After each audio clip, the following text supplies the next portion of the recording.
మీ business ను develop చేసుకోవాలి అనుకుంటున్నారా? మీ పరపతిని పెంచుకోవాలి అనుకుంటున్నారా? అయితే ఓకే టీవీ ద్వారా L band, aston band ad, scrolling ad, ad with voice overs, logo bug, video ads ద్వారా మీ యాడ్స్ ను పబ్లిష్ చేసుకోండి. సంప్రదించవలసిన ఫోన్ నెంబర్ 8520917933. ఈ మధ్య కేసీఆర్ కుక్కలు ఎగిసెగిసి పడుతున్నాయి. కేటీఆర్ నుంచి మొదలు పెడితే సుమన్ దాన్కా. కొంచెం ఆగుర్రా నాయన, ఎందుకు ఎగిసెగిసి పడతారు? మిమ్మల్ని ప్రజలు చెప్పులు తీసుకొని కొట్టినా ఇంకా మీకు బుద్ధి రాలే, ఇంకా రాదు కూడా. ఎందుకంటే ప్రజల్ని దోచుకునే దొంగలకు పరిపాలన ఏంటి, దానికి సంబంధించిన అంశాల్లో ఏ విధంగా ముందుకు పోవాలనేది కనీస ధర్మం తెలియక మీరు ఇలా రాజకీయంగా చచ్చిపోయింది. ఇక అది పట్టలేక ఒకడేమో 3 నెలలు ఉంటదంటాడు, ఒకడేమో 6 నెలలు ఉంటదంటాడు, ఒకడేమో ఎప్పుడు పోద్దో తెలియదంటాడు.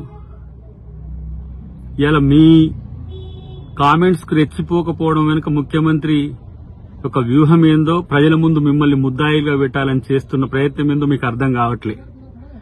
2 నెలలకే తట్టుకోలేకపోయే పరిస్థితి మీకు వచ్చిందంటే మీరు ఎంత ఫ్రస్ట్రేషన్లో ఉన్నారో అర్థమవుతుందిరా భయ్.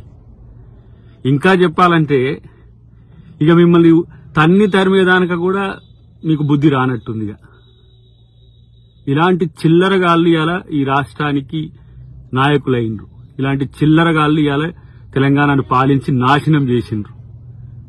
ఒక్కొక్కరిని తెలంగాణ నుంచి తరిమి కొట్టే పరిస్థితులు వస్తాయి, గుర్తుపెట్టుకోండి. తస్మాత్ జాగ్రత్త. చివరికి ఎక్కడికి తెగబడ్డారంటే ఉచ్చ నీచాలు మరిసి మీ చెప్పులతో మీరే తన్నుకునే కాడికి వచ్చింది మీ బతుకులు. ముఖ్యంగా ఎక్కడో కొడితే ఎక్కడో కాలినట్టు కేటీఆర్ టీంకు మరీ ఎక్కువైపోతున్న పరిస్థితిని గమనిస్తున్నాం. బిడ్డలారా జాగ్రత్త, ఎక్కువ తక్కువ వాగకండి. మీ ద్రోహాలేందో, మీ దోపిడేందో, మీ అవినీతి ఏందో, అక్రమం ఏందో ఒక్కసారి వెనకకేసుకొని చూడండి. మీ బతుకులేందో ఒకసారి చూసుకోండి ఫస్ట్.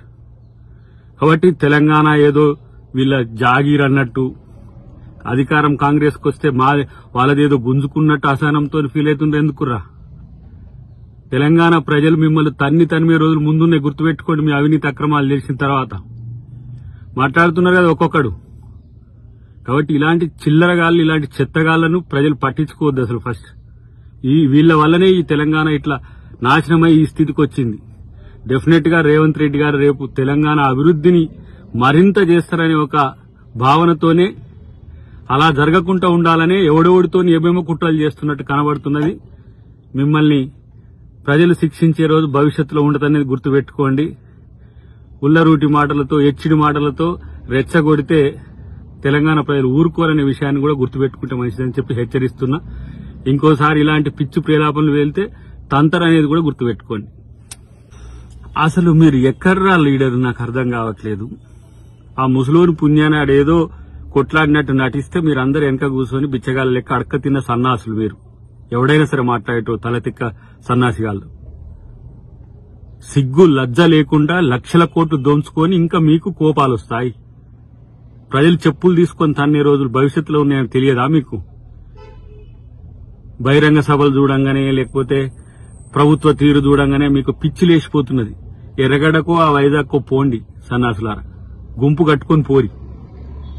ఇలా నేను అంటున్నా, మీ అక్రమాలకు, ఆగడాలకు ప్రజలు శిక్ష వేయబట్టి మీరు తగ్గింది కానీ, లేకపోతే మూడోసారి మీరు అధికారంలోకి వస్తే పరిస్థితి, రాష్ట్ర పరిస్థితి ఏంది, ఇక్కడ ప్రజాస్వామ్యం పరిస్థితి ఏందో అందరికి తెలుసు. కాబట్టే మీరన్న దానికంటే 100 మాటలు ఎక్కువ అనగల శక్తి కాంగ్రెస్ కార్యకర్తలకు, కాంగ్రెస్ నాయకులకు ఉన్నది. ఈ మౌనం కేవలం ప్రభుత్వం వచ్చింది ప్రజల కోసం మనం ఆలోచించాలనే ఉద్దేశంతోనే తప్పితే, చివరికి ముఖ్యమంత్రి సైతం స్పందించినా మీకు సిగ్గులద్దలేకపోయాయి. ఇంకా పనికిరాని పిచ్చి మాటలు, పిచ్చి ప్రేలాపనలు. మిమ్మల్ని చెప్పులు తీసుకొని మొదటి నుంచి చివరి వరకు తన్నలేం. అదేం పెద్ద పైన? ఇదేనా మీ సంస్కృతి? ఇదేనా మీ రాజనీతి? దిగజారు రాజకీయాలు తప్పే ఇంకో తెలియదా? ఇప్పటికైనా ప్రజాస్వామ్యయుతంగా ఉండడం నేర్చుకోండి. కనీసం 10 సంవత్సరాలు పాలించడమని చెప్పుకునే సిగ్గులేని సన్నాసులు గిట్లా ప్రవర్తిస్తే ప్రజలు చెప్పులతో కొడతారనే విషయాన్ని గుర్తుపెట్టుకోండి. మీరు ఈ 9 ఏండ్లలో చేసిన తప్పులకు రోజుకో చెప్పుతో కొట్టినా మీకు బుద్ధి రాదు. మీరు తిట్టిన తిట్లకు, మీరు చేసిన తప్పులకు 4 కోట్ల మంది ప్రజలు వాళ్ళ చెప్పులతో మీ చెంపలు వాయించినా కూడా మీకు సిగ్గు లజ్జ రాదని తెలిసిపోయింది. ఇంకా ప్రతిపక్షమని గౌరవించడము, ప్రజాస్వామ్యమని గౌరవించడం అని అంత మూర్ఖపు ఆలోచనలు చేస్తున్నాం మేము. ఎందుకంటే అయ్యో రాజ్యాంగం ఉంది, ప్రజాస్వామ్యం ఉంది, దాన్ని గౌరవించాలి, ప్రతిపక్షాలకు కూడా మర్యాద ఇవ్వాలి, గౌరవం ఇవ్వాలంటే ఇలాంటి దిగజారుడు రాజకీయాలకు తెగబడితే ఇంకింతకంటే నీచం ఏమైనా ఉన్నదా? ఇలా నేను అంటున్న ప్రజలకు ఒక పిలుపునిస్తున్నా. ఇలాంటి దద్దమ్మల వల్ల, ఇలాంటి పనికిరాని చెత్తగాళ్ల వల్ల తెలంగాణ సమాజానికి ఏం ఒరిగాడు. ప్రత్యేకించి నేను చెప్తున్నా, దాదాపు లక్షల కోట్లు, అది రేపు తెలుస్తుంది, అవినీతి తెలుస్తుంది, ఒక్కొక్కని సంగతి తేలుస్తుంది, మొత్తం ప్రభుత్వం కూడా తేలుస్తుంది. అంటే రెచ్చగొట్టడం ద్వారా, లేకపోతే ఇలాంటి బూతులు మాట్లాడడం ద్వారా కాంగ్రెస్ ప్రభుత్వాన్నో కాంగ్రెస్ పార్టీ నాయకులను అబాస్పేలు చేయాలని చూస్తే ప్రజలు సహించరు, కాంగ్రెస్ కార్యకర్తలు కూడా సహించరు. ఇంకా మీకు రాజకీయంగా బొంద తప్పితే ఏం మిగిలింది మీకు బొంద? ఇంకా దోచుకున్న జాలకి ఇంకా రెచ్చగొట్టి ఇవాళ ప్రజల్ని మళ్లీ విడగొట్టే ఒక వైరుధ్యాలు పెంచే చర్చ చేస్తున్నారా? అందుకనే మిమ్మల్ని గౌరవించాలంటే భవిష్యత్తులో మీరు గౌరవంగా ఉంటే మంచిది, లేకపోతే ప్రతి ఒక్కరికి తగిన శాస్తి తప్పదని చెప్పి హెచ్చరిస్తున్నాం. ఇంకా కొంచెం ఆ కేసీఆర్ మీద గౌరవం ఉండి, మా ముఖ్యమంత్రి గారు గౌరవించాల్సిన అవసరం ఉండి, తెలంగాణ ఉద్యమంలో ఉండడనే ఉద్దేశంతో గౌరవంగా ఉంటే ఇలాంటి పిచ్చి కుక్కలు రెచ్చిపోతున్న పరిస్థితి ఉన్నది. ఇప్పుడు నాయన కేటీఆర్, ఏందిరా బాబు నీ బాధ, ఏందిరా నాయన ఇదంతా? నీ పిచ్చి కుక్కలే వరలేదు మొత్తం బయట. మెయ్యనేం చేస్తావో తెలియదు, పక్కన పెట్టు. గాని ఇలా రాష్ట్రంలో ఇలాంటి సంస్కృతిని తెగబడితే జరిగే పరిణామాలకి ఎవడు? ఇలా పరిస్థితి, మీరు ఇంత అవినీతి అక్రమాల్లో కూరుకొని పోయి మీ తాట తీసే రోజుల్లో మీరు చెప్పులు తీసుకొని ఎగిరే స్థితి వచ్చిందంటే మీకు ఎంత బలుపు, ఎంత అహం ఇంకా తగ్గలే. ప్రజలు పండబెట్టి తొక్కినా సరే మీకు ఇంకా బుద్ధి రాలేదని తెలిసిన తర్వాత ఇక మిగతాది కూడా ప్రజలే చూసుకుంటారు. ఇలాంటి పనికిరాని చెత్త అహంతోనే నువ్వు మెయ్యనోడగొట్టినవు, నీ పుణ్యమే ఇలా వచ్చింది. మళ్ళా తగుదునమ్మా అని చెప్పి వేసి భజన పరులంతా బయటకు వెళ్ళుకొని తిరుగుతున్నారు.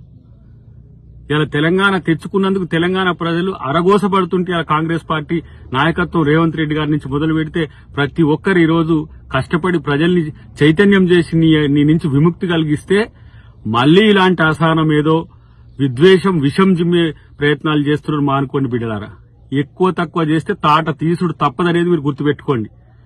ఏదో మౌనంగా ఉన్నారు, గిట్లనే ఉంటారు అనుకుంటే మాత్రం దానికి తీవ్ర పరిణామాలు కూడా ఉంటాయి. జాగ్రత్త.